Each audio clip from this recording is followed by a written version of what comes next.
Welcome to Response Able Parenting, the podcast that shows you how to parent in alignment to your emotions, needs, and goals versus your programming, bad advice, and let's face it, outdated strategies that just don't work.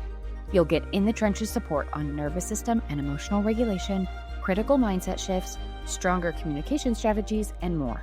In this podcast, you'll gain transformational tools that take you from reacting to every frustration to responding with clarity, regulation, and finally setting the example you desire for your kids. I'm Becky Jennings, your new parenting coach, and this is the Response Able Parenting podcast. Let's get into it. Hello, everyone. Welcome back to another episode.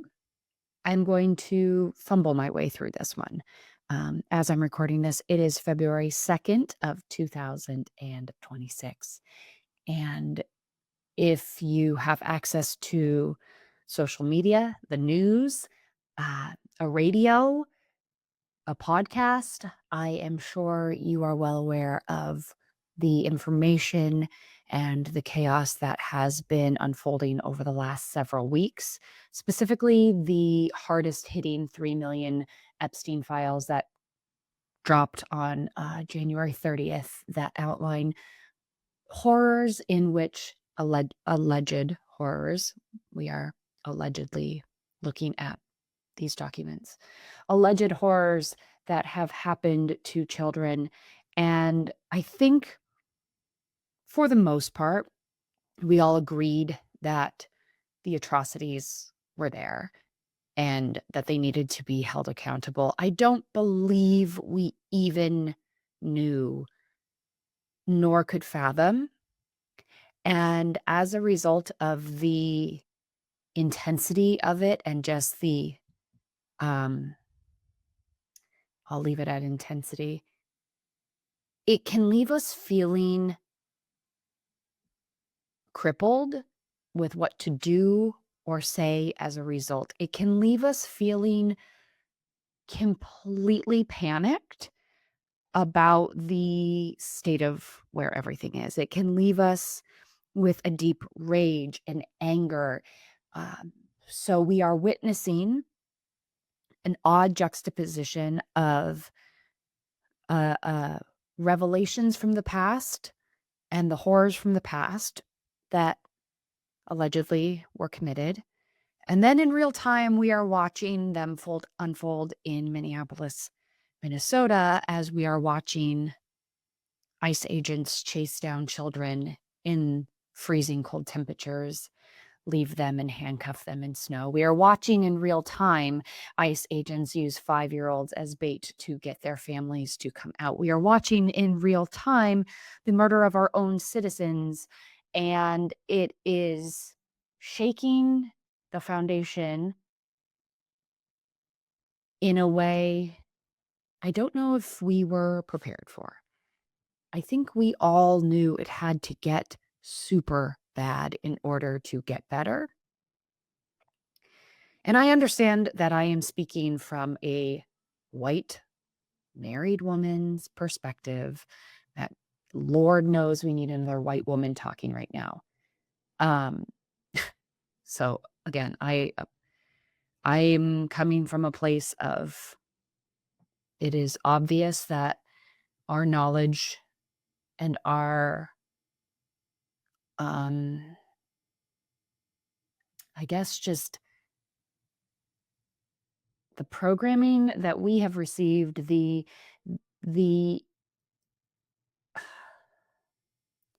it's hard to put into words, because while we are not condoning, we have been complicit, and we have watched these things go on for so long and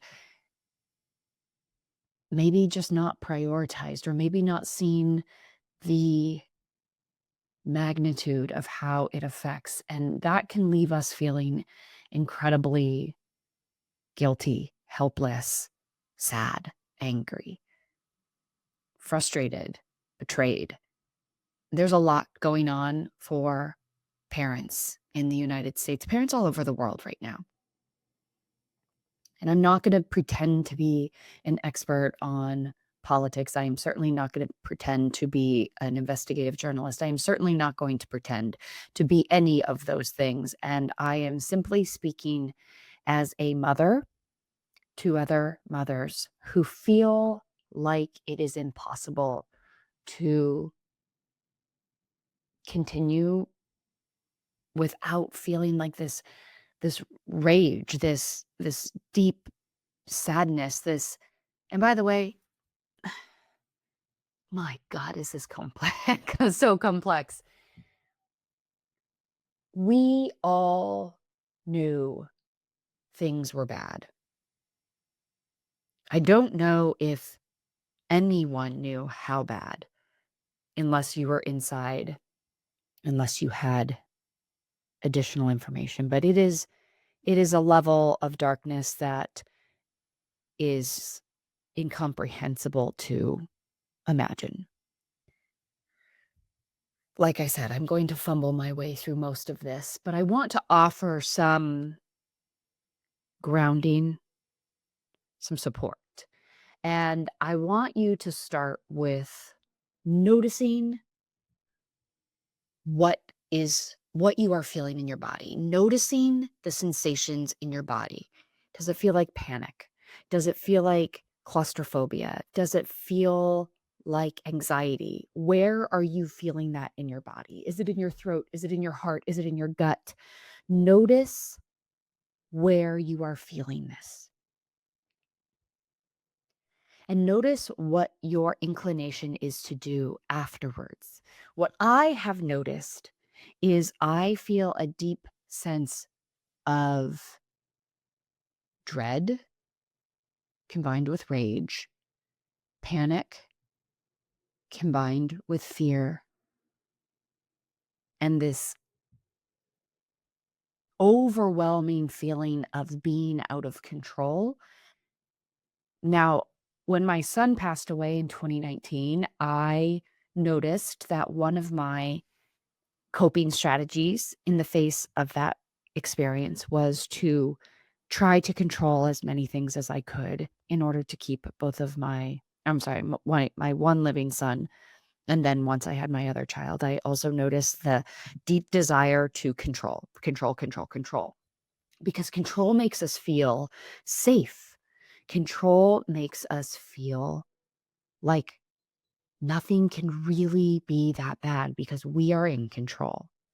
So I want you to notice what you are doing when you feel the sensations afterwards in your body, because my goal here is to give you some tools to step out of the panic, the chaos, the frustration, the rage, the disappointment, the fear, the control, so that we don't take the stimulus that is coming at us at such a rapid pace that we can't digest each thing. There is not enough time to digest. There is not enough time to understand before the next one hits us. And that is intentional. And it is important to know that in order to control, there needs to be confusion. And so there is so much flying at us at all times. And that is strategic. I digress. When we feel these very necessary nervous system cues being thrown our way, that is important for us to listen to. We have to listen to what is going on in our bodies because it is telling us something. These signals are telling us that this does not feel okay because it is not okay. Anger is telling you you do not like what you are seeing. And aggression that we are trying to shove down, right? We are trying to shove that aggression down so that it doesn't come out onto our children. But aggression is a life force energy in all of us. And aggression can be used negatively and positively, right? Aggression is how we take that anger and we move ourselves from the place that we are in right now that we do not like to a place that is better for us. And aggression is what takes us there. And aggression can be positive, can be quite positive. Aggression, we say this all the time, like, we're so proud of that ball player for attacking the ball, right? Driving to the hoop, pushing to the goal line. That's aggression. So when we feel anger in our bodies, that is an alert to us that we are dissatisfied. We do not like, it is not safe to be experiencing what we are experiencing and seeing and witnessing and absorbing. That aggression is telling us that we need to move. We need to move from this place that is not okay to a place that is better and safer for all. And guilt. If you are feeling guilt in this moment, that is a sign that you are not acting in your values. And guilt is that nudging to move you back into alignment with the values that you hold important in your life. This is such an incredible, chaotic time in history to decide how you individually as a person show up and meet the moment. Now, the fear is real. The the challenge comes in the fact that yes, all of it is with where there's smoke, there's fire, right? We're talking about uh, an overreach in surveillance in government. I mean, you see things all over. Like it's so much, and it can feel like you don't know what to take action on first. And again, there is specific reasons for that confusion. But this is an opportunity for you to look inside and say to yourself, what are my values? And how, in the midst of, and this is where I think it's super confusing, and that's why we freeze, which is a totally normal nervous system response in the face of global chaos. But we freeze because how do I show up to my son's basketball game and cheer him on as a 12-year-old boy gets thrown to the snow in handcuffs? The juxtaposition and the psychotic nature of the world that we're living in right now can feel too much for parents, and we need to be more aware than ever about how the external is affecting the way that we show up to our children. I have noticed that my fuse is shorter because of all of the unrest, all of the chaos that I'm wrestling with, and all of the information that I am trying to hold and decipher and understand in one moment. And again, confusion is important in order to remain in power. The more confused we are, the more we don't know what to do, the more we can't mobilize, the more they continue to be able to move initiatives through in ways that we were blind to because we were distracted, because we were confused. There are so many things happening right now this week in Congress that could change the face of the United States, and we are so confused as to what to do. And I think it is really important, if you are feeling certain things about certain atrocities, set your sights on that, figure it out, get the right details so you can use the aggression inside of your body to make positive change towards what you want to see. Call Congress. If you don't like what you see, call, email. If you can support a certain group who is actually taking action in in person, and you are unable to do that because of whatever circumstances, and this is no, there are so many things we can't do as the caregivers of our families. There are so many things we want to do, but we can't do because we still have to take care of our children. So what can you do? What can you do? Can you sign something? Can you call someone? Can you make a meal and deliver it somewhere? Can you teach your kids in an age appropriate way how you are going to show up? Can you show the values that you believe in to your kids in some way around what hurts you the most in this? We have so many options right now to choose from.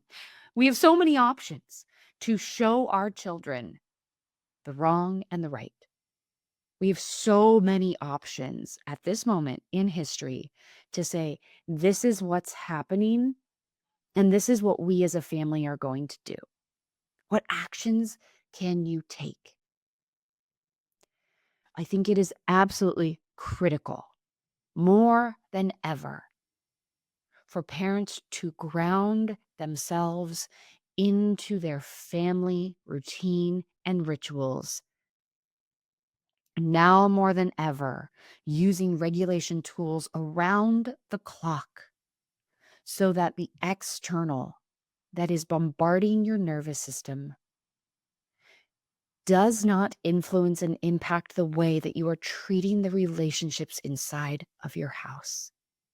This weekend became so crystal clear to me. I was so on edge and so sickened that I found myself nitpicking my husband in ways, in patterns that were more extreme than I probably would have ever done.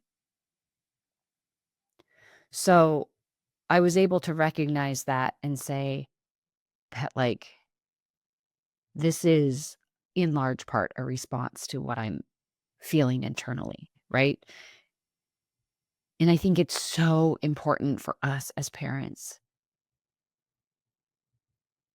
to allow the feelings that we're having inside of our body to be witnessed, to be real, to have somebody to talk to have somebody to anchor with. And then from there, do not let that stop right there. Then take action. Some way, somehow, take action that feels aligned to the values that you feel are being ripped apart. Dan Savage, he was an activist, an author, and during the height of the AIDS crisis, he said, "We bury our friends in the morning, we protest in the afternoons, and we danced all night." And it was the dance that kept us in the fight because it was a dance that we were fighting for. So we mourn in the mornings. We take action in the afternoons. And we dance in the night with our kids.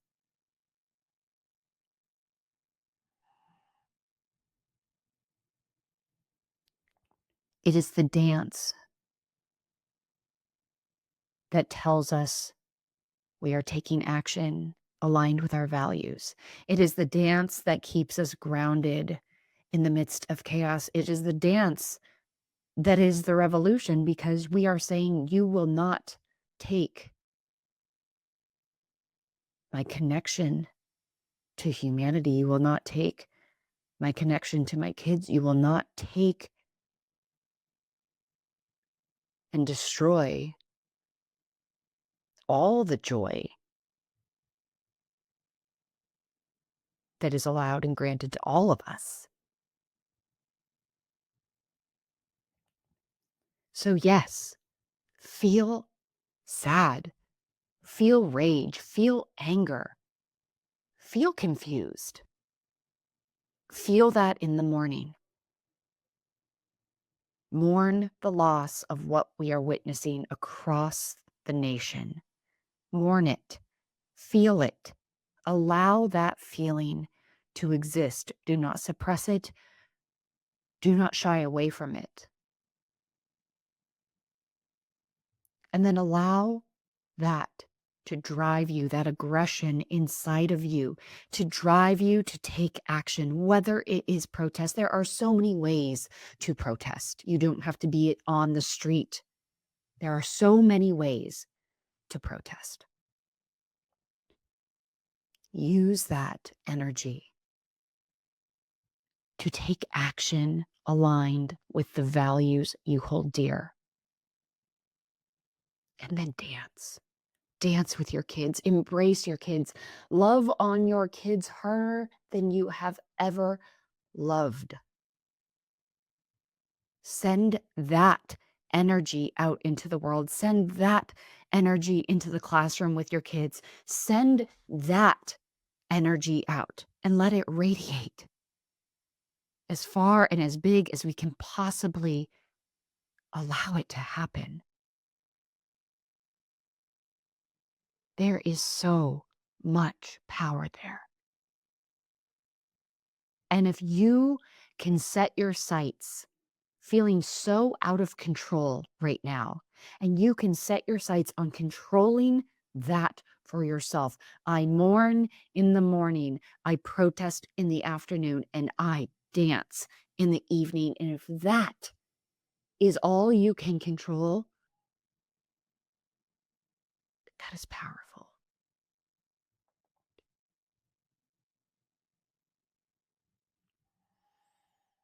There are so many things that are probably going to unfold that are going to shock us even more in the coming weeks and the coming months.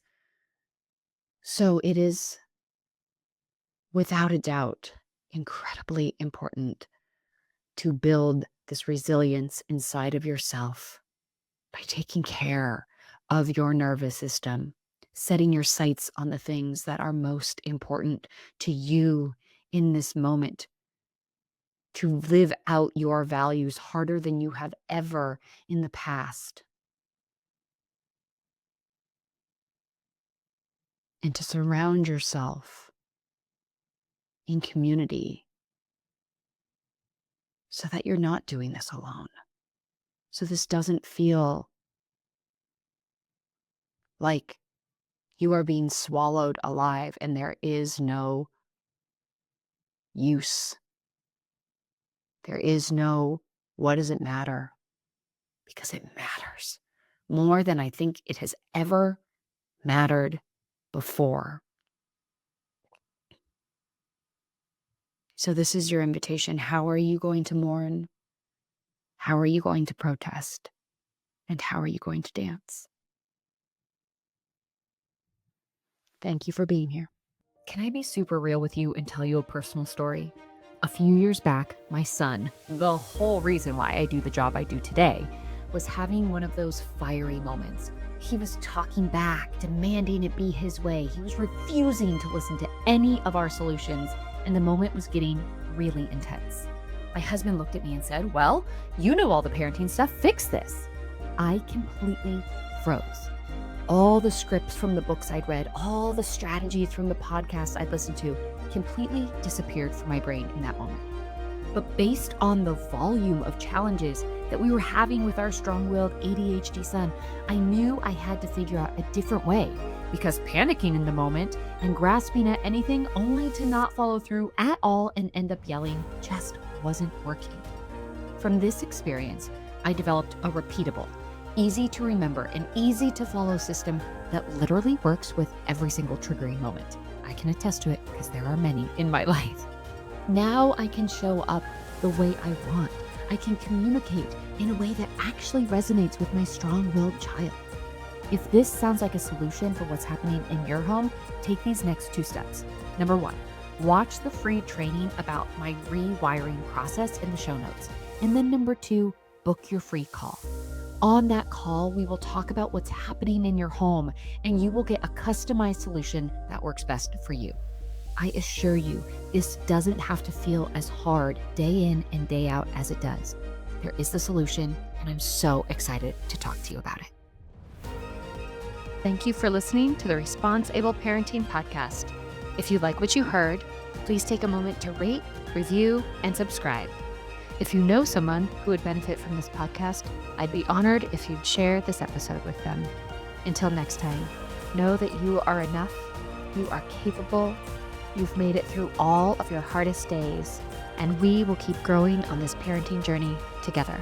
This podcast was produced by Kim Kelty and myself, Becky Jennings, and edited by the Kelty Method, Branding and Podcasting.